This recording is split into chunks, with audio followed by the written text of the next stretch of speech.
Hello future filmmakers, kemarin ada beberapa chat yang masuk nih, nanya gimana sih strateginya supaya film independen bisa masuk bioskop? Nah dari pengalaman gua, waktu gua ngajuin film gua dengan ide yang nggak populer yaitu film pakai bahasa Mandarin, paling nggak ada 8 hal yang bisa gua pelajarin dan bisa kita olah jadi sebuah strategi. Apa aja? Let's roll!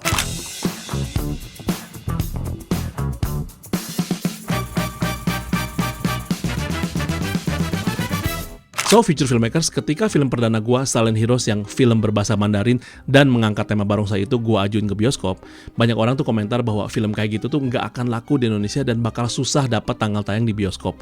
Nah, beruntungnya pada saat itu tuh gua tetap menjalankan prosesnya sehingga gua punya beberapa hal yang bisa gua sharing sama teman-teman semua dan akhirnya siapa tahu bisa menjadi sebuah strategi untuk mempertimbangkan bagaimana sebuah film independen tuh bisa masuk dan dapat tanggal tayang di bioskop. Yang pertama, hal yang paling fundamental, kita semua harus paham bahwa yang namanya bioskop itu secara posisi di dalam industri film adalah eksibitor yang tugasnya hanya menayangkan film kita. Walaupun kesannya hanya, tapi untuk ngelakuin itu dengan standar kelas dunia, gede banget investasi mereka untuk bikin cinema network di Indonesia. Jadi nggak heran, sebagaimana yang namanya sebuah investasi, maka yang namanya return on investment pasti jadi prioritas. Makanya nggak heran kan di benak mereka tuh profitabilitas tuh sangat penting. Ketika gue ajuin film gue ke jaringan bioskop, pertanyaan mereka yang pertama tuh nggak yang lain-lain atau hal-hal teknis atau yang rumit-rumit. Mereka cuma tanya, gimana caranya Chan, lu bikin film ini laku?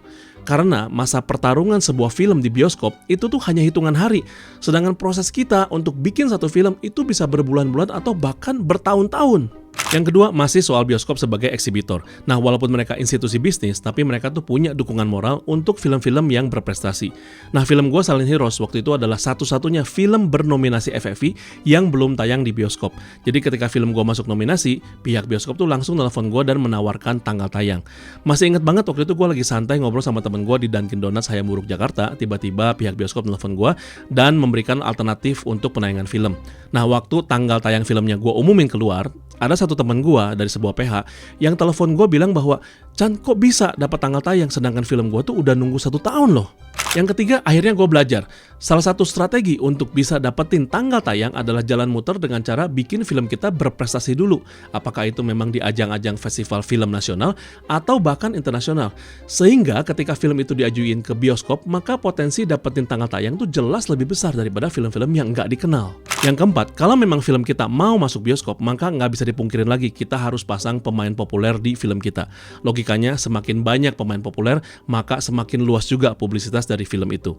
Makanya nggak heran kan beberapa PH major itu tuh nggak pede kalau mereka tuh nggak pasang pemain populer di film mereka.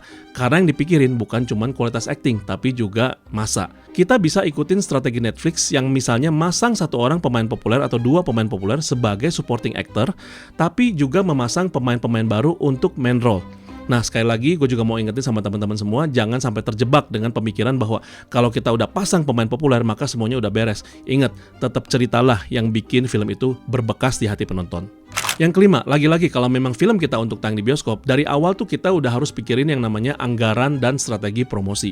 Memang sih biasanya kalau PH-PH major ya, mereka tuh udah nggak akan ditanya hal kayak gini, karena bioskop tuh berasumsi anggaran promosi yang disiapin memang udah cukup besar untuk ngedongkrak filmnya.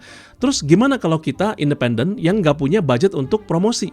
Kita bisa pertimbangin yang namanya kolaborasi. Misalnya dengan sebuah podcast yang udah punya masa, atau dengan komunitas yang juga udah punya masa, atau bahkan kita bisa juga minta dukungan brand supaya mereka endorse film kita di dalam jaringan promosi mereka. Yang keenam, ketika kita ngajuin film kita ke bioskop, ingatlah untuk mengajukan terlebih dahulu ke jaringan bioskop yang punya jaringan lebih besar supaya dapat tanggal tayang dari mereka. Karena biasanya jaringan bioskop yang lebih sedikit itu tuh lebih fleksibel. Kalau kebalik, pada saat kita udah dapat tanggal tayang dulu dari jaringan bioskop yang lebih sedikit dan nggak dapat tanggal tayang dari jaringan bioskop yang besar, kita tuh nanti kejebak hanya bisa nayangin film kita tuh di jaringan bioskop yang sedikit. Akhirnya, potensi income kita tuh akan menjadi sangat kecil. Yang ketujuh, kenapa sih gue mention soal income? Karena ingat ya, seorang filmmaker itu tuh punya potensi mendapatkan profit sharing sebesar 10.000 per 1 tiket terjual. Nah, teman-teman filmmaker pernah kepikiran gak apa yang lebih seru daripada bikin film? Menurut gue, yang lebih seru adalah bikin film terus. Jadi semangat inilah yang mau gue tularkan kepada teman-teman semua. Bukan semata-mata mau menjadi mata duitan, tapi supaya kita sadar kalau betul-betul kita mencintai film, maka bisa memproduksi film terus-menerus. Itu adalah sebuah semangat yang harus kita cari sama-sama.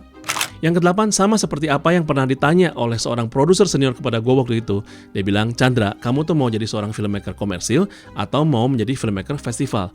Waktu itu dengan tegas gue jawab, gue mau menjadi seorang filmmaker komersil berstandar festival. Artinya, walaupun film-film gue mungkin ringan, tapi gue mau pastiin supaya craftsmanship di dalam film gue tetap berstandar festival.